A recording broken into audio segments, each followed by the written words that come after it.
안녕하세요. 갈대사연 극장입니다. 오늘의 사연 시작하기 앞서 구독, 좋아요 눌러주시면 재미있고 흥미로운 사연들 계속해서 보실 수 있습니다. 오늘의 사연 시작하겠습니다. 레디 액션. 여보, 나 오늘 그 여자 침대에서 당신이 사준 속옷 입고 있는 거 봤어. 죽이고 싶었지만 참았어. 왜냐고? 나한테는 이제 당신 말고는 갈 곳이 없으니까. 칠순을 바라보는 나이에 이런 비참한 고백을 하게 될 줄은 꿈에도 몰랐습니다. 경기도 안양시 만안구 비산동의 낡은 연립주택 지하 단칸방에서 저는 매일 아침 죽음보다 깊은 한숨을 내쉬며 눈을 뜹니다. 제 이름은 한철수입니다. 30장 전 사랑하던 아내가 심장마비로 갑자기 세상을 떠난 후 저는 오직 두 아이를 남부럽지 않게 키우겠다는 일념 하나로 제 인생을 통째로 갈아 넣었습니다. 안양 공구 상가에서 짐꾼 일을 하고 구로동 인력시장을 전전하며 막노동을 하고 밤에는 식당 불판을 닦았습니다. 손가락 마디마디가 뒤틀리고 무릎 연골이 다 닳아 없어질 때까지 저는 멈추지 않았습니다. 드디어 지난달 32 막내딸까지 서울 서초구의 번듯한 예식장에서 시집을 보냈습니다. 앞서 장가간 아들놈까지 이제 제 손을 떠났으니 가장으로서의 숙제는 다 끝냈다고 생각했습니다. 식장에서 사돈댁 식구들과 웃으며 인사를 나눌 때만 해도 제 가슴 속에는 후련함과 뿌듯함이 가득했습니다. 이제는 나를 위해 살아야지. 그동안 고생했으니 이제는 좀 쉬어도 되겠지. 하지만 현실은 그 기대를 비웃기라도 하듯 잔인하게 다가왔습니다. 딸아이 혼수며 예식비며 아들놈 전셋값에 보태주느라 제 수중에는 단돈 10,000원 한 장 남아있지 않았습니다. 평생을 일해 모은 전 재산이 자식들의 행복이라는 이름으로 다 빠져나간 것이지요. 당장 다음 달부터 쓸 생활비가 없었습니다. 굽은 허리를 두드리며 다시 일자리를 찾아 나섰지만 60 중반이 넘은 노인을 반겨주는 곳은 없었습니다. 결국 제가 향한 곳은 안산시 단원구에 있는 거대한 수산물 가공 공장이었습니다. 차가운 얼음물에 손등이 갈라지고 비린내가 온몸에 배어도 저는 묵묵히 버텼습니다. 새벽 5시면 시흥시 대야동 집을 나서서 찬 바람을 가르며 출근 버스에 몸을 실었습니다. 그러던 어느 날이었습니다. 젖은 바닥에 미끄러져 냉동 상자를 들고 그대로 고꾸라졌습니다. 허리에서 우지끈하는 소리와 함께 정신이 아득해졌습니다. 동료들의 부축을 받아 겨우 일어났지만 다리가 후들거리고 감각이 없었습니다. 병원에서는 척추 협착증과 디스크 파열이라는 진단을 내렸습니다. 당분간 절대 안정을 취하지 않으면 평생 휠체어를 타야 할지도 모른다는 의사의 말에 눈앞이 캄캄해졌습니다. 일을 쉬어야 하는데 쉬면 당장 내일 먹을 쌀을 살 돈이 없었습니다.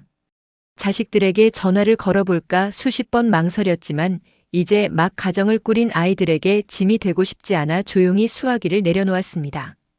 이 비참한 가난이 죽기보다 싫었습니다.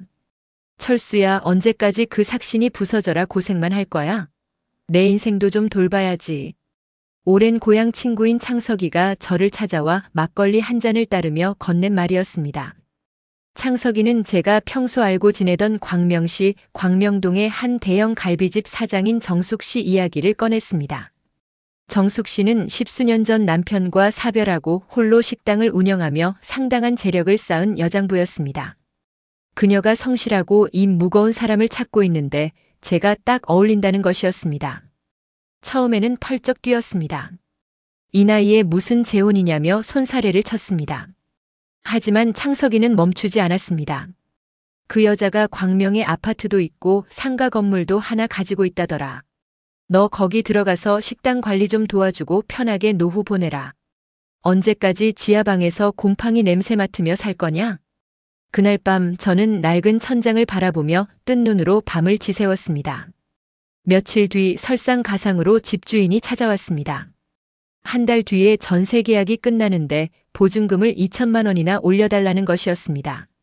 안 그러면 방을 비워달라는 통보였습니다. 당장 수중에 있는 돈은 병원비로 다 빠져나갔고 자식들에게 말할 처지도 못 되었습니다. 막다른 골목이었습니다. 길거리에 나앉을 처지가 되자 정숙 씨의 제안이 마지막 구슬줄처럼 보였습니다. 결국 저는 창석이의 주선으로 정숙 씨를 만났습니다. 화려한 옷차림에 보석을 두른 그녀는 생각보다 상냥했습니다. 한 사장님 고생 많이 하셨다면서요? 이제 제 옆에서 든든한 버팀목이 되어주세요. 그녀의 따뜻한 말 한마디에 제 차가웠던 마음이 녹아내리는 기분이었습니다. 저는 돈 때문이 아니라고 정말 좋은 분 같아서 마음이 간다고 스스로를 속이며 재혼을 결심했습니다. 자식들에게는 먼 친척 일을 도와주러 간다며 대충 둘러댔습니다. 광명시 하안동에 있는 그녀의 넓은 아파트로 짐을 옮기던 날, 저는 다시는 가난으로 눈물 흘리지 않아도 된다는 생각에 가슴이 벅찼습니다. 엘리베이터가 있는 깨끗한 아파트, 폭신한 침대, 그리고 끼니 걱정 없는 살. 그것이 제가 꿈꾸던 노후의 전부였습니다. 정숙 씨는 저에게 한 달에 300만 원씩 생활비를 주며 식당 카운터를 봐달라고 했습니다. 허리가 아픈 저를 배려해 앉아서 하는 일을 맡긴 것이었지요. 사람들은 저를 보고 복 터진 영감이라며 부러워했습니다. 저 역시 제가 인생의 끝자락에서 대박을 터뜨린 줄로만 알았습니다. 하지만 그 행복은 한 달을 채 넘기지 못했습니다. 정숙 씨는 식당에서는 인자한 사장이었지만 집으로 돌아오면 전혀 다른 사람이 되었습니다. 그녀는 저를 남편이 아닌 자신의 소유물처럼 대하기 시작했습니다. 특히 잠자리에서 그녀의 요구는 집요하고 강압적이었습니다. 60을 훌쩍 넘긴 나이에 더구나 허리 수술을 겨우 면한 저에게 매일 밤 이어지는 그녀의 요구는 고문과도 같았습니다. 여보, 오늘은 내가 장어구이 사왔으니까 기운 좀 내봐요. 당신 나 사랑한다며? 그녀는 웃으며 말했지만 그 눈빛은 굶주린 짐승 같았습니다. 제가 허리가 끊어질 것 같다고 제발 오늘은 쉬자고 애원하면 그녀의 표정은 순식간에 차갑게 변했습니다. 내가 당신한테 한 달에 수백만 원씩 주는 이유가 뭐라고 생각해? 그냥 밥 해주고 잠만 자라고 부른 줄 알아? 그녀의 독설은 제 가슴 등에 비수처럼 꽂혔습니다. 자존심이 상해 당장이라도 짐을 싸서 나가고 싶었지만 문 밖을 나서는 순간 제가 마주할 것은 다시 그 곰팡이 냄새 나는 지하방과 병원비 걱정뿐이었습니다. 어느 날 밤이었습니다. 그녀의 무리한 요구를 들어주다 결국 허리에 참을 수 없는 통증이 왔습니다. 저는 비명을 지르며 침대 밑으로 굴러떨어졌습니다. 하지만 그녀는 걱정은커녕 혀를 차며 말했습니다. 아이고, 사내 구실도 제대로 못하면서 돈은 꼬박꼬박 받아가네. 내일 당장 병원 가서 주사를 맞든 약을 먹든 해결해. 안 그러면 나도 생각 바꿀 거니까. 그날 밤 저는 거실 소파에 누워 소리 없이 울었습니다. 제가 누리는 이 화려한 거실과 따뜻한 밥이 제 몸을 팔아얻은 대가라는 사실에 구역질이 났습니다. 다음 날 저는 광명시 철산동의 척추 전문 병원을 찾았습니다. 의사는 제 상태를 보더니 경악했습니다. 한철수 씨, 무리한 운동이나 신체 활동하셨습니까? 척추뼈가 어긋나고 염증이 심해서 이대로는 마비가 올 수도 있습니다. 절대 안정이 필요합니다. 의사의 경고를 들으며 저는 정숙 씨의 차가운 눈빛을 떠올렸습니다. 집으로 돌아오는 길 안양천변을 걸으며 저는 생각했습니다. 나는 지금 어디에 서 있는가? 가난이라는 지옥을 피해 도망쳐온 곳이 더 잔인한 욕망의 지옥이었다니. 하지만 비극은 여기서 끝이 아니었습니다.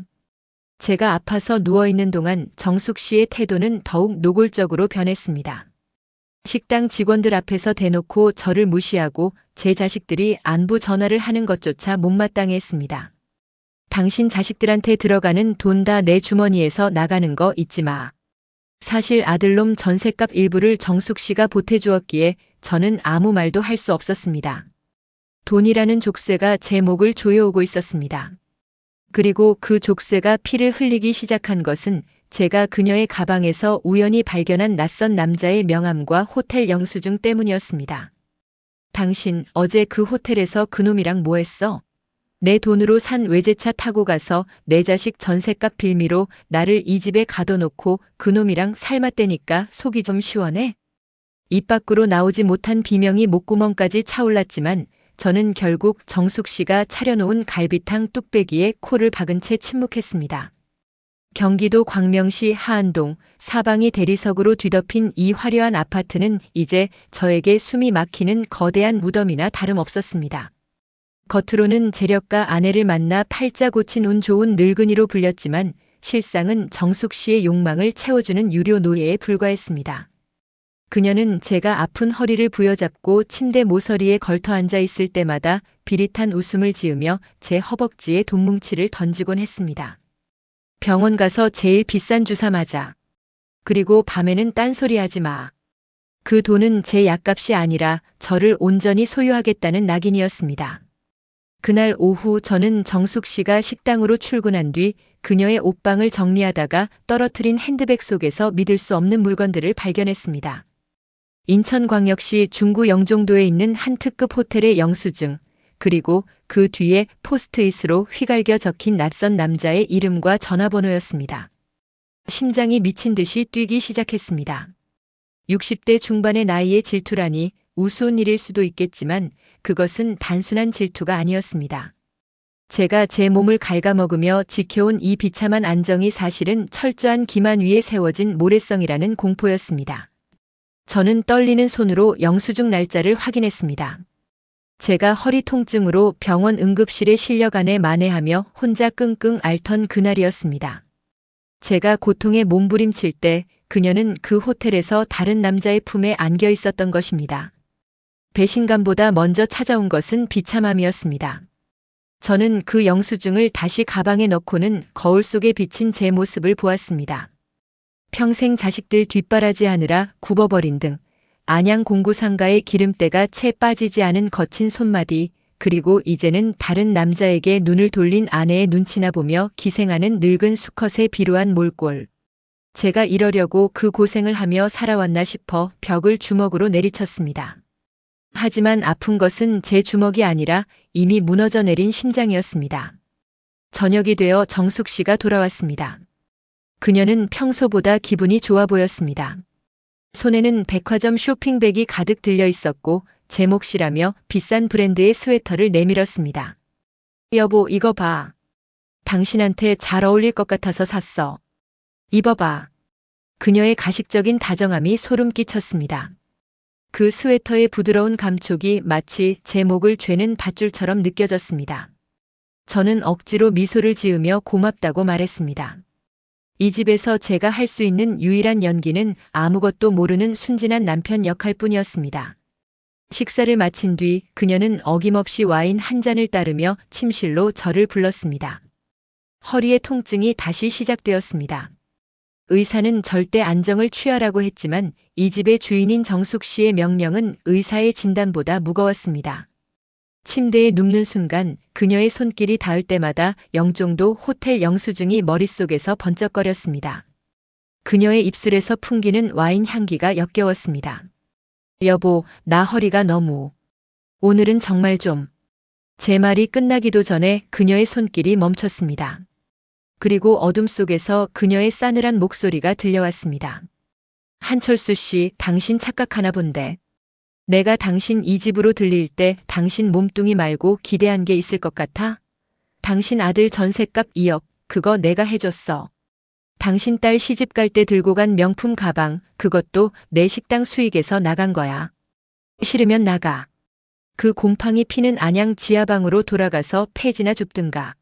아니면 내 말 들어. 그녀는 제 자존심을 가장 아픈 곳만 골라 난도질했습니다. 저는 어둠 속에서 이를 악물었습니다. 눈물이 뺨바닥을 타고 흘러내렸지만 소리내어 울 수도 없었습니다.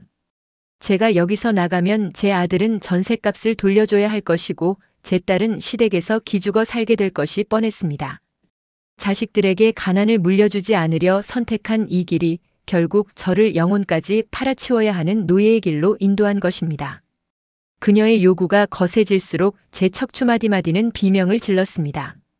하반신이 마비될 것 같은 공포가 엄습했지만 저는 죽은 듯이 눈을 감고 폭풍이 지나가길 기다렸습니다. 끝내 그녀가 만족스러운 듯 잠이 들었을 때 저는 화장실로 기어가 문을 잠그고 입을 막은 채 오열했습니다. 변기 옆 차가운 타일에 머리를 박으며 저는 제 자신에게 물었습니다. 철수야, 너 인간 맞니? 너 사람이 맞니? 거울 속의 노인은 대답이 없었습니다.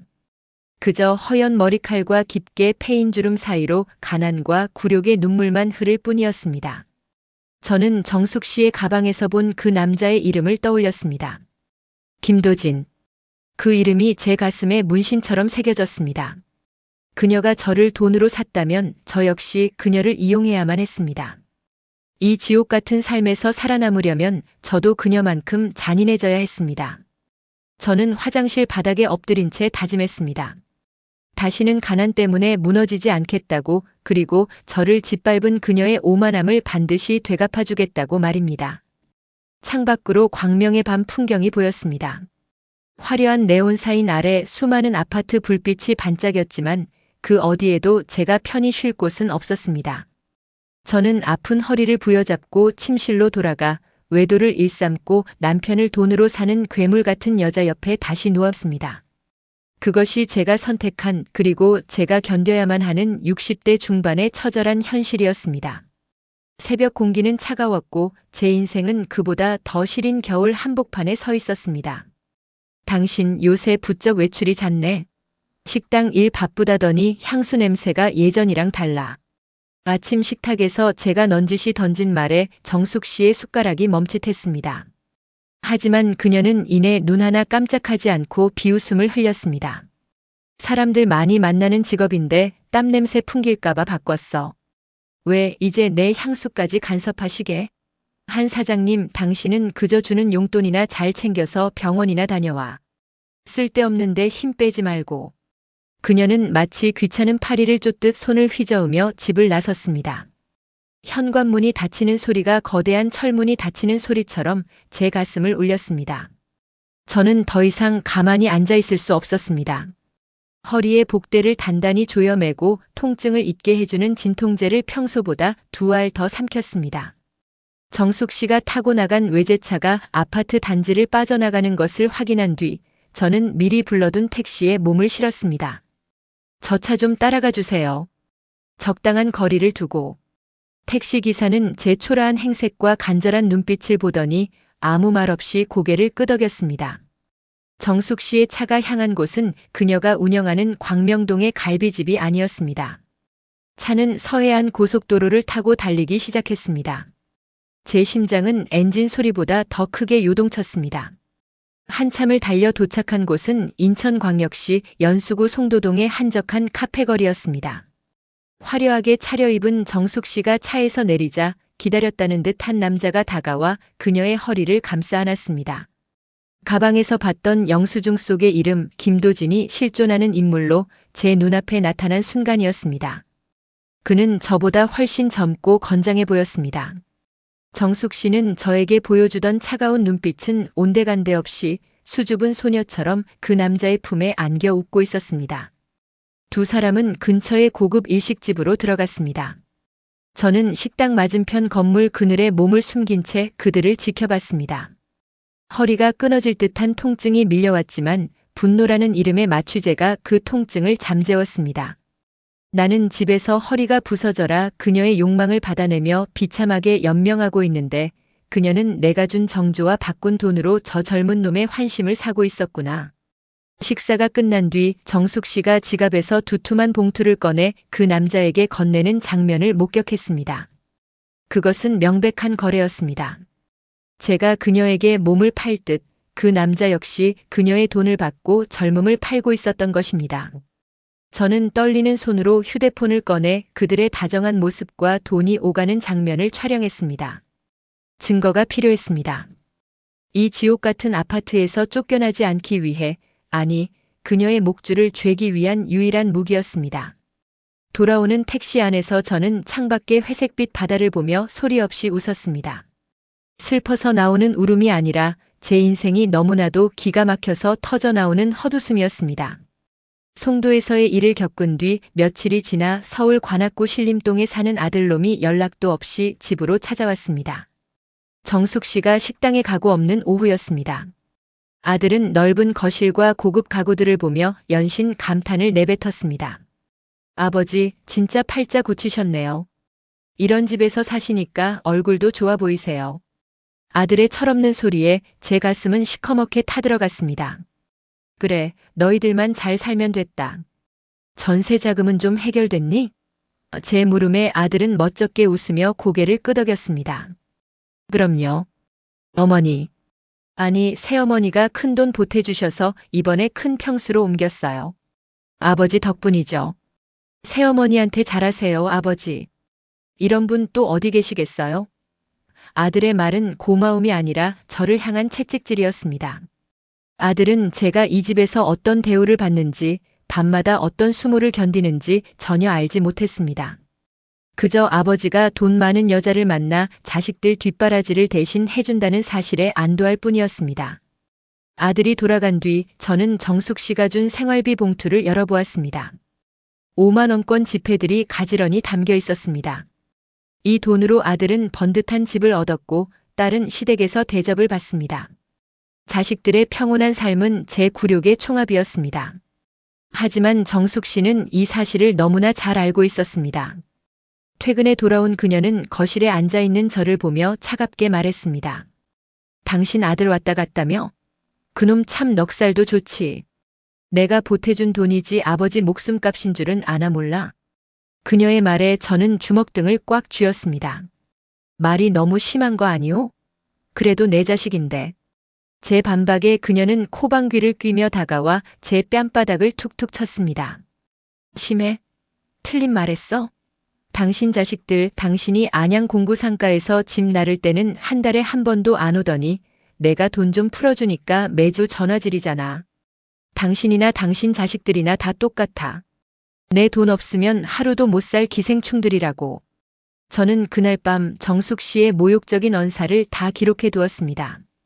그녀는 술에 취해 저를 침대로 끌어들이며 제 자식들의 이름을 거론하며 성적인 수치심을 주었습니다. 당신 딸이 알까? 지 아버지가 지금 내 밑에서 이러고 있는 거? 그녀의 비웃음 소리가 귓전을 때릴 때마다 저는 송도에서 찍은 영상을 떠올리며 주문을 걸었습니다. 조금만 더 참자. 내가 가진 그 돈이 독이 되어 돌아갈 날이 멀지 않았다. 하지만 허리의 통증은 이제 진통제로도 다스려지지 않았습니다. 다리가 저려오고 발가락 끝에 감각이 무뎌지는 것을 느끼며 저는 제가 정말로 쓰러지기 전에 이 게임을 끝내야 한다고 직감했습니다. 폭우가 쏟아지던 어느 목요일 밤이었습니다. 정숙 씨는 외박을 통보했습니다. 거래처 사람들과 안산 대부도 쪽으로 야유회를 간다는 뻔한 거짓말이었습니다. 저는 그녀가 나간 뒤 숨겨두었던 카메라와 녹음기를 챙겨 그녀의 행적을 쫓았습니다. 그녀가 도착한 곳은 대부도의 한 펜션이 아니었습니다. 시흥시 정왕동의 한 어두운 모텔촌이었습니다. 익숙한 외제차가 모텔 주차장으로 들어갔고 젊은 남자 김도진이 그녀를 맞이했습니다. 저는 차 안에서 숨을 죽인 채 그들이 안으로 들어가는 모습을 지켜봤습니다. 1시간, 2시간. 시간은 잔인하게 흘러갔습니다. 제 허리는 바늘로 찌르는 듯한 통증이 계속되었지만 눈은 번뜩였습니다. 새벽 2시경 술에 취해 비틀거리며 나오는 두 사람 앞에 저는 불쑥 나타났습니다. 정숙 씨의 얼굴이 순식간에 흑빛으로 변했습니다. 당신이 여기 어떻게? 그녀의 목소리가 떨렸습니다. 옆에 있던 남자는 당황하며 제 눈치를 보더니 슬그머니 뒤로 물러났습니다. 저는 아무 말 없이 휴대폰을 꺼내 송도에서의 사진과 방금 찍은 영상을 그녀의 눈앞에 들이밀었습니다. 야유회는 즐거웠나 보네, 여보. 대부도가 참 가깝기도 하지. 정숙 씨는 이내 본색을 드러내며 소리를 질렀습니다. 그래. 봤으면 어쩔 건데. 당신이 나한테 해준 게 뭐가 있어? 밤마다 허리 아프다며 빌빌대기나 하고. 내가 내 돈 써서 스트레스 좀 풀겠다는데 내까짓 게 감히. 그녀의 오만함은 끝이 없었습니다. 하지만 저는 침착하게 준비한 서류 봉투를 건넸습니다. 그 안에는 그녀의 외도 증거뿐만 아니라 그동안 그녀가 식당 수익을 누락시켜 세금을 탈루해온 장부의 복사본이 들어있었습니다. 안양 공구상가 시절 인맥을 동원해 세무조사 관련 정보를 수집해둔 결과였습니다. 이거 터지면 당신 아파트, 식당, 상가 다 날아가는 거 알지? 당신이 좋아하는 그 돈 국세청이랑 검찰이 다 가져갈 거야. 그리고 당신이 나를 인간 이하로 취급하며 녹음했던 그 모욕적인 발언들 당신 자식들이랑 그 잘난 지인들한테 다 보내줄게. 제 단호한 말에 정숙 씨는 자리에 주저앉았습니다. 그녀가 평생을 바쳐 모은 돈과 명성이 한순간에 무너질 위기에 처한 것입니다. 그녀는 울며 불며 제 다리를 붙잡았습니다. 여보, 내가 잘못했어. 내가 잠시 미쳤었나 봐. 제발 그것만은. 원하는 게 뭐야? 돈? 생활비 더 줄게. 5배, 아니 10배로 줄게. 저는 그녀의 손을 차갑게 뿌리쳤습니다. 돈은 필요 없어. 이제부터 이 집의 주인은 나야. 당신은 내 허락 없이 외출도 못하고 식당 운영권도 나한테 넘겨. 그리고 내 허락 없이 내 자식들 근처엔 얼씬도 하지 마. 당신이 나를 노예로 부렸듯 이제 당신이 내 집사로 살게 될 거야. 그날 이후 광명의 아파트에는 기묘한 정적이 감돌기 시작했습니다. 정숙 씨는 더 이상 제 위에서 군림하지 못했습니다. 그녀는 제 눈치를 보며 식사를 차리고 제 약을 챙겼습니다. 하지만 이것이 행복은 아니었습니다. 저는 여전히 아픈 허리를 끌며 대리석 바닥을 걷고 있었고 정숙 씨의 눈에는 증오가 서려 있었습니다. 우리는 서로를 증오하면서도 돈과 치부라는 사슬에 묶여 한 침대에서 자야 하는 기괴한 동거를 이어갔습니다. 가난보다 더 무서운 것은 증오하는 사람과 평생을 함께해야 하는 이 차가운 평화였습니다. 저는 거울을 보며 생각했습니다. 철수야, 이제 지옥의 주인이 된 기분이 어떠냐? 거울 속의 노인은 여전히 눈물조차 메마른 채 저를 비웃고 있었습니다. 여보, 국이 짜네. 다시 끓여와. 그리고 바닥에 먼지가 좀 있는 것 같은데 무릎 굽히지 말고 걸레질 제대로 해놔. 아, 참. 내일은 내 고향 친구들 불러서 여기서 술 한잔하기로 했으니까 안주 거창하게 준비해둬. 당신은 주방에서 나오지 말고. 광명시 하안동의 대리석 바닥 위로 제 목소리가 차갑게 깔렸습니다. 불과 몇 달 전만 해도 저는 이 집의 유령 같은 존재였지만 이제 상황은 완전히 뒤바뀌었습니다. 정숙 씨는 앞치마를 두른 채 부들부들 떨리는 손으로 국그릇을 받아들었습니다. 그녀의 눈동자에는 도끼가 서려 있었지만 제가 쥐고 있는 탈세 장부와 불륜 영상이라는 목줄 앞에서는 꼼짝달싹 못했습니다. 저는 그녀가 차려온 밥상을 마주하며 승리감을 맛보았습니다. 하지만 그 승리감은 입안에서 모래알처럼 서걱거렸습니다. 허리의 통증은 이제 저의 일상이 되었습니다. 정숙 씨를 무릎 꿇리고 집안일을 시키며 복수를 완성해갔지만 제 몸은 안에서부터 무너져 내리고 있었습니다. 경기도 시흥시 정왕동의 한 용한 한의원을 찾아가 장침을 맞고 독한 한약을 들이부어도 척추 마디마디가 뒤틀리는 고통은 멈추지 않았습니다. 밤마다 침대에 누우면 정숙 씨가 저를 노려보는 시선이 느껴졌습니다. 우리는 이제 한 침대에 누워 서로가 죽기를 기도하는 원수가 되었습니다. 당신 이러다 천벌받아. 평생 자식밖에 모르던 사람이 어쩌다 이렇게 괴물이 됐어. 정숙 씨가 설거지를 하다 말고 쏘아붙였습니다. 저는 거실 소파에 길게 누워 담배 연기를 내뱉었습니다. 천벌? 그건 당신이 이미 받았어야지. 내 허리가 이 모양이 된 게 누구 때문인데. 당신의 그 더러운 욕망 채워주느라 내 인생이 박살났어. 괴물? 그래, 가난이 나를 괴물로 만들었고 당신이 그 괴물한테 날개를 달아줬지. 저는 그녀를 식당 운영에서 완전히 배제했습니다. 광명동 갈비집의 수익은 이제 제 통장으로 바로 꽂혔습니다. 저는 그 돈으로 안양 공구상가 시절 고생했던 옛 동료들을 불러 비싼 술을 사고 거드름을 피웠습니다. 철수, 자네 정말 대단해. 인생 역전이란 게 이런 거지. 동료들의 찬사에 취해 허허 웃었지만 술자리가 끝나고 돌아오는 택시 안에서 저는 다시 비참함에 휩싸였습니다. 돈이 생기고 권력을 쥐었지만 정작 제 곁에는 진심으로 제 안부를 묻는 사람이 단 한 명도 없었습니다. 자식들은 이제 돈을 더 자주 요구하기 시작했습니다. 아버지, 이번에 차 좀 바꾸려는데 새어머니한테 말씀 좀 잘해주세요. 아들의 목소리는 이제 저를 아버지가 아닌 돈줄로 취급하고 있었습니다. 어느 날 밤 저는 정숙 씨가 거실에서 누군가와 몰래 통화하는 소리를 들었습니다. 조금만 더 기다려. 그 영감탱이 곧 죽을 상이야. 허리가 저 지경인데 얼마나 버티겠어.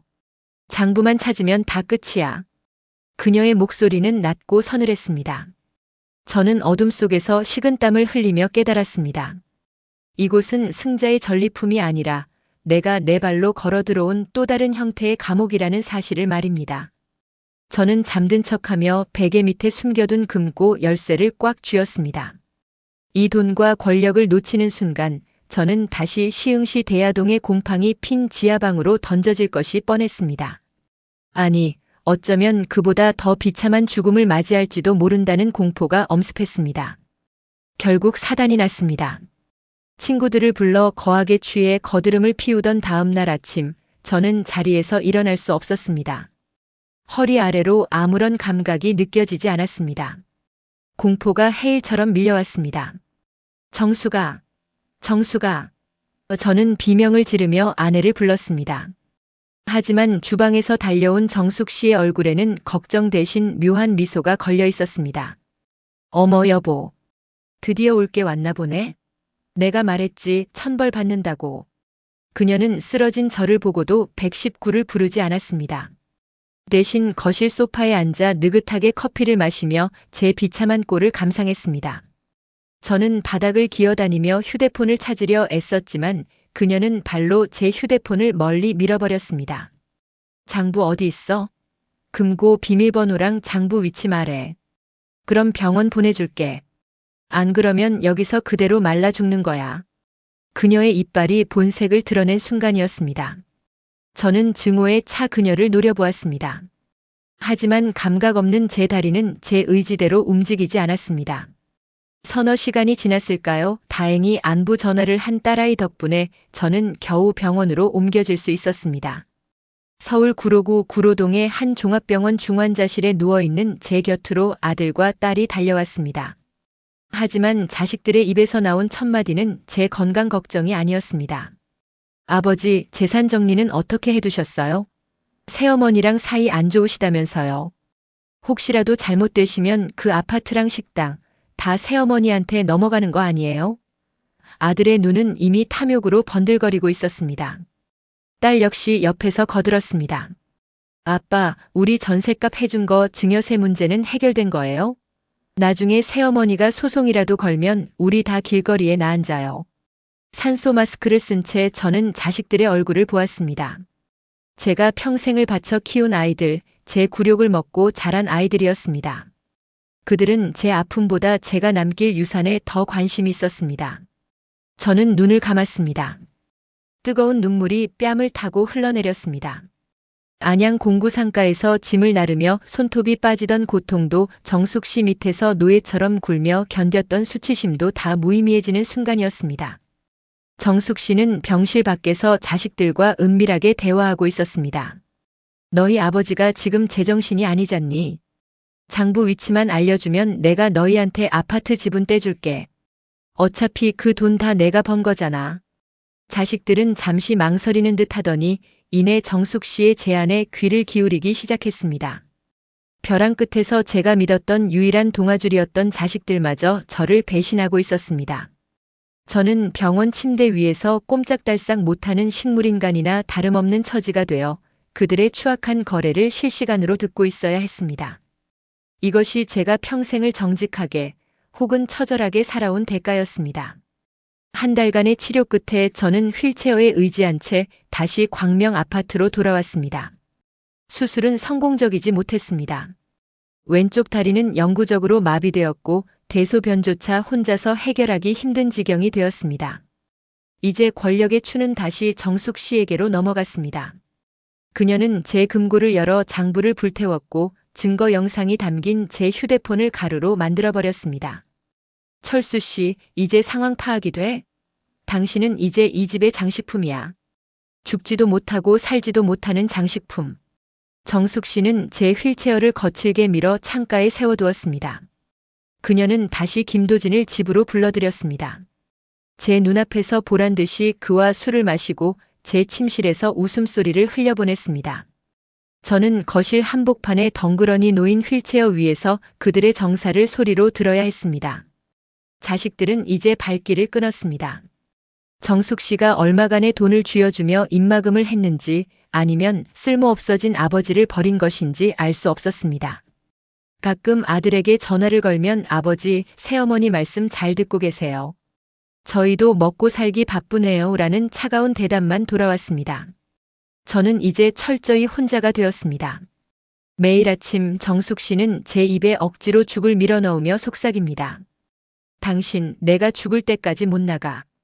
당신이 나한테 했던 짓 하나하나 다 갚아줄 거니까. 당신 자식들도 내가 다 매수했어. 당신이 죽어도 아무도 슬퍼하지 않을 거야. 그녀의 말은 진실이었습니다. 저는 이 화려한 감옥에서 가장 비참한 방식으로 서서히 죽어가고 있었습니다. 밤이 되면 저는 창밖에 광명신의 불빛을 봅니다. 안양 공구 상가에 치열했던 삶이 차라리 그리웠습니다.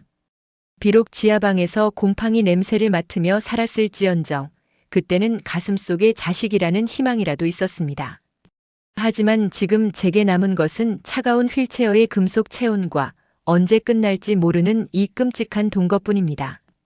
어느 새벽 저는 온 힘을 다해 휠체어 바퀴를 굴려 베란다로 향했습니다. 하지만 정숙 씨는 이미 베란다 문을 잠가두었습니다. 제가 스스로 목숨을 끊는 것조차 그녀의 허락 없이는 불가능했습니다. 그녀는 제가 고통 속에서 최대한 오래 버티기를 원했습니다. 그것이 그녀가 선택한 가장 잔인한 복수였습니다. 저는 어둠 속에서 소리 없는 울음을 터뜨렸습니다. 여보, 미안해.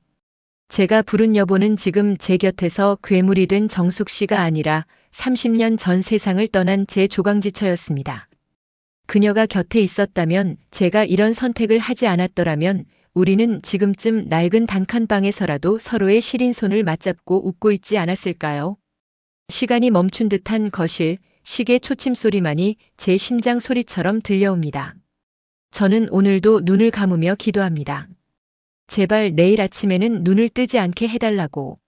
하지만 잔인하게도 태양은 다시 솟아오르고 정숙 씨의 구두 소리가 복도에 울려 퍼집니다. 제 인생의 가장 화려했던 재혼은 그렇게 가장 처참한 지옥의 완성으로 끝을 맺고 있었습니다. 저는 이제 이 지옥의 풍경을 눈에 담으며 천천히 소멸해가는 저 자신을 지켜볼 뿐입니다. 경기도 광명시 하안동의 그 넓은 아파트는 이제 집이 아니라 산채로 가죽이 벗겨지는 도살장이나 다름없었습니다. 휠체어에 결박된 채 거실 한 구석에 방치된 저를 두고 정숙 씨는 이제 일말의 가식조차 던져버렸습니다. 그녀는 내연남 김도진을 아예 집으로 불러들여 동거를 시작했습니다.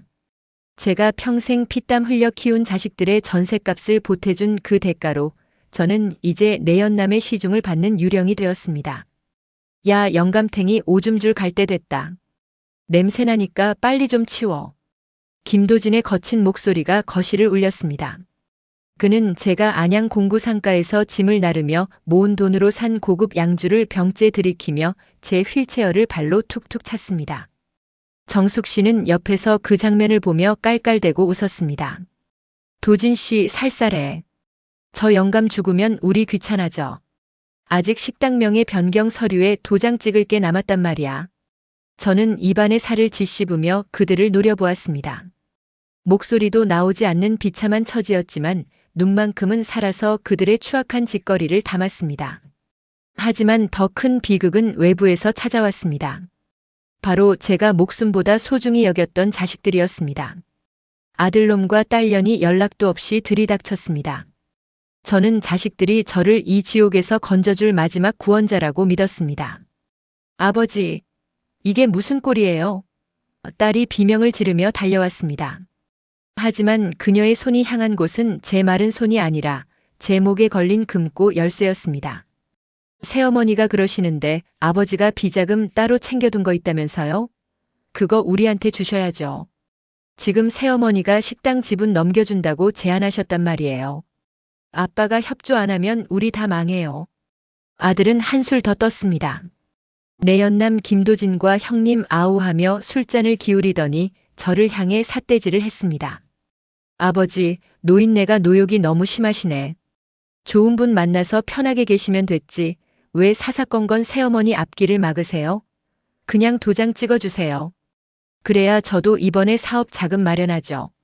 저는 그들의 얼굴 위로 제가 30년 전 안양천 변에서 아이들을 업고 달렸던 기억을 떠올렸습니다.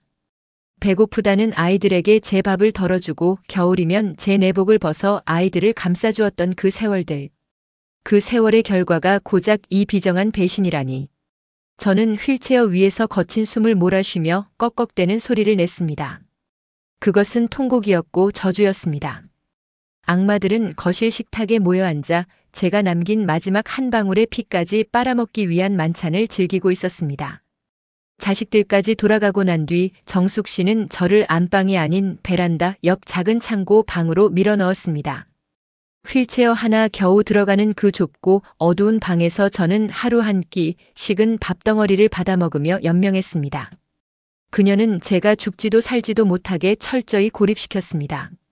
하지만 그녀는 몰랐습니다. 제가 안양 공구상가에서 수십 년간 잔뼈가 굵은 한철수라는 사실을 말입니다. 저는 마비된 왼쪽 다리와 달리 아직 힘이 남아있는 오른손을 이용해 휠체어 밑바닥에 숨겨두었던 소형 녹음기를 꺼냈습니다. 그것은 제가 재혼 초기에 정숙 씨의 의심스러운 행보를 기록하기 위해 사두었던 것이었습니다. 저는 매일 밤 창고 문틈으로 들려오는 그들의 대화를 녹음했습니다. 정수가 그 영감약에 이거 조금씩 섞어. 그러면 심장마비처럼 자연스럽게 갈 거야. 자식놈들도 우리가 돈 좀 찔러줬으니 절대 의심 안 해. 김도진의 살인 공모가 녹음기 테이프에 선명하게 담겼습니다. 정숙 씨 역시 동조했습니다. 알았어. 식당 명의만 완전히 넘어오면 바로 처리하자고. 안 그래도 냄새나서 진절이 나던 참이었어. 저는 어둠 속에서 소름 끼치는 공포를 느꼈지만 동시에 차가운 투지를 불태웠습니다. 저는 휠체어를 끌고 창고 구석에 쌓인 상자들을 뒤졌습니다. 그곳에는 제가 예전에 취미로 만지던 낡은 무전기와 공구 세트가 있었습니다. 저는 밤새도록 삐걱거리는 손가락을 움직여 무전기를 개조했습니다. 근처 파출소나 경비실에 신호를 보낼 수 있는 비상 발신기로 만든 것이었습니다. 허리의 통증은 이제 온몸을 난도질하는 수준에 이르렀지만 저는 이빨을 사려 물고 전선을 연결했습니다. 한 번만, 딱 한 번만 연결되자. 제 인생 마지막 도박이었습니다. 만약 실패한다면 저는 내일 아침 정숙 씨가 주는 독이 든 죽을 먹고 싸늘한 시체가 되어 나가게 될 것이었습니다. 저는 녹음기를 가슴 깊숙한 곳에 품고 개조한 무전기의 버튼을 눌렀습니다. 붉은 빛이 전멸하며 어둠 속으로 구조 신호를 쏘아 올렸습니다. 그 시각 거실에서는 정숙 씨와 김도진의 웃음소리가 들려왔습니다. 그들은 자신들이 승리했다고 믿으며 승전가를 부르고 있었지만 저는 알고 있었습니다. 이 지옥의 문을 부수고 나갈 유일한 열쇠는 오직 저 자신의 손에 달려있다는 것을요. 저는 30년 전 아내를 잃고 두 아이를 품에 안았을 때 느꼈던 그 지독한 생존 본능을 다시 일깨웠습니다. 새벽 4시경 고요한 아파트 단지에 날카로운 사이렌 소리가 울려 퍼졌습니다. 제가 보낸 신호를 감지한 경비실과 연결된 파출소 경찰들이 들이닥친 것이었습니다. 이게 무슨 일이에요? 새벽에 왜 남의 집 문을 두드려요? 잠옷 바람으로 나온 정숙 씨가 당황하며 소리쳤지만 경찰들은 제 비상 신호를 근거로 강제 진입을 시도했습니다. 창고 방 문이 부서지듯 열리고 빛이 쏟아져 들어왔습니다. 저는 휠체어에 쓰러진 채 가슴속에 녹음기를 내밀었습니다. 살려주세요. 저 사람들이 저를 죽이려 해요. 제 갈라진 목소리가 경찰들의 귀에 닿았습니다. 현장은 아수라장이 되었습니다. 김도진은 베란다를 통해 도망치려다 붙잡혔고 정숙 씨는 경찰들의 손을 뿌리치며 발악했습니다. 그 자리에서 녹음된 대화가 재생되었습니다. 살인 모해의 자식들과의 검은 거래, 탈세와 횡령. 정숙 씨가 평생을 바쳐 쌓아 올린 가식의 성이 한순간에 무너져 내렸습니다. 소식을 듣고 달려온 자식들은 경찰서 취조실에서 서로의 탓을 하며 싸우기 시작했습니다. 너 때문이야. 내가 새어머니랑 짜고 아빠 유산 빼돌리자며. 아들과 딸이 머리채를 붙잡고 싸우는 그 역겨운 광경을 보며 저는 휠체어에 앉아 차가운 미소를 지었습니다. 광명시의 그 화려한 아파트는 압류되었고 정숙 씨와 김도진은 구속되었습니다. 자식들 역시 증여받은 재산의 불법성이 드러나며 추징금 세례를 받고 길거리로 나앉게 되었습니다. 저는 병원으로 옮겨져 정밀 검사를 받았습니다. 하지만 의사는 고개를 저었습니다. 너무 늦었습니다. 육체적으로도 정신적으로도 이미 한계를 넘으셨어요. 남은 시간은 그리 길지 않습니다. 저는 이제 혼자가 되었습니다. 하지만 이전의 혼자와는 달랐습니다. 더 이상 누구의 눈치도 보지 않고 누구를 위해 제 몸을 팔지 않아도 되는 절대적인 고독이었습니다. 저는 안양시 만안구의 한 요양병원 침대에 누워 창밖을 보았습니다. 한때 제가 그토록 증오했던 가난보다 더 무서운 것이 사람의 욕심이라는 것을 저는 제 인생의 끝자락에서야 온몸으로 배우게 되었습니다. 요양병원의 창밖으로 저 멀리 안양천이 보입니다. 제 인생의 가장 찬란하고도 고통스러웠던 젊은 시절이 묻힌 곳입니다. 저는 이제 숨을 쉬는 것조차 힘에 부칩니다. 하지만 마음만큼은 그 어느 때보다 평온합니다.